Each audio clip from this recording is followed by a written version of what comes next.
this is Nigel from nextlevelguitar.com, and the amps are still on 11, as they will be for I think all of the videos that I do.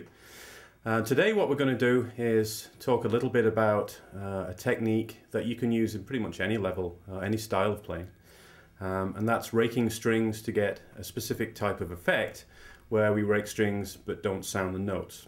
So I think without any more of me rabbiting on, we'll go straight into that.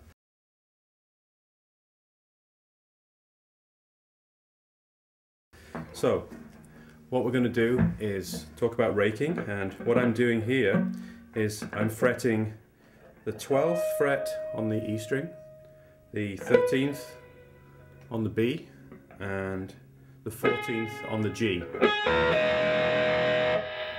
Okay, but what I'm trying to do is I'm trying to rake and not make them sound. So I'm muting them with the palm of my right hand.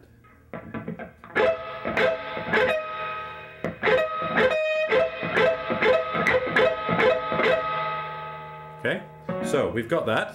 So what I'm going to do is use that and then do a little bit of a lick using that rake so that you can see the kinds of things that you can do with it. So this is the lick.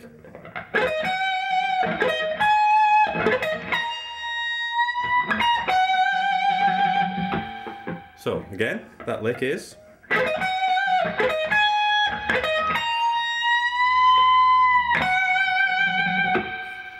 So I'm raking the strings and then I'm sounding, so I'm raking where I said I'm 12th fret first finger, 13th fret middle, 14th fret ring, and then I'm hitting the 15th fret on the E string with my pinky.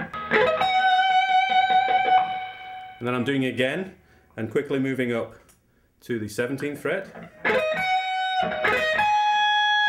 And then I'm going to move my whole hand to get to the 19th fret.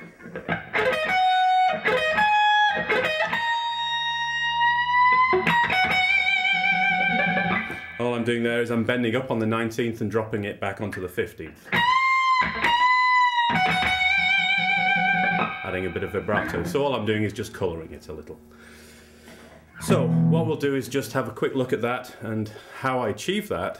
And the main point at this stage is to look at the right hand and see how that right hand mutes the strings. So as I rake the pick up the strings, I'm muting with this part of my right hand. So from a different angle, and you can see my palm is across the strings. I'm just slightly forward of the bridge.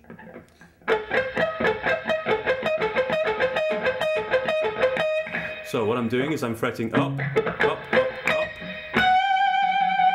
and then down for that 15th fret.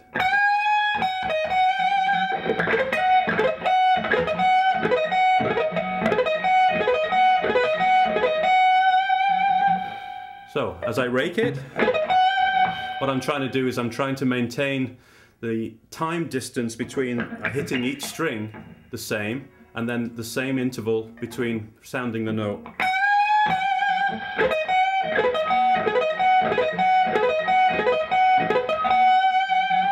So we can obviously move that around, or we can change the way that we rake strings.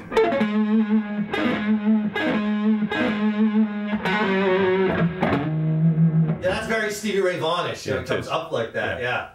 So again, Stevie Ray Vaughan is known for a lot of that kind of rake. So we can do lots of playing with rakes where you have to mute the strings well so that they don't sound as you go into the next phrase of the lick, because if the rake sounds, it's very messy.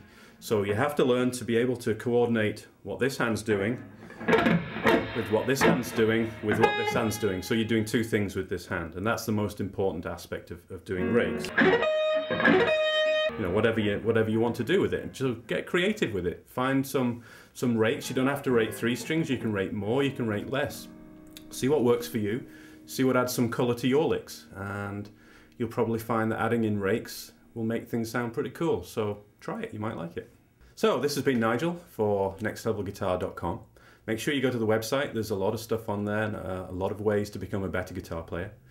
And stay tuned on YouTube for a lot more videos coming to a store near you. So watch YouTube.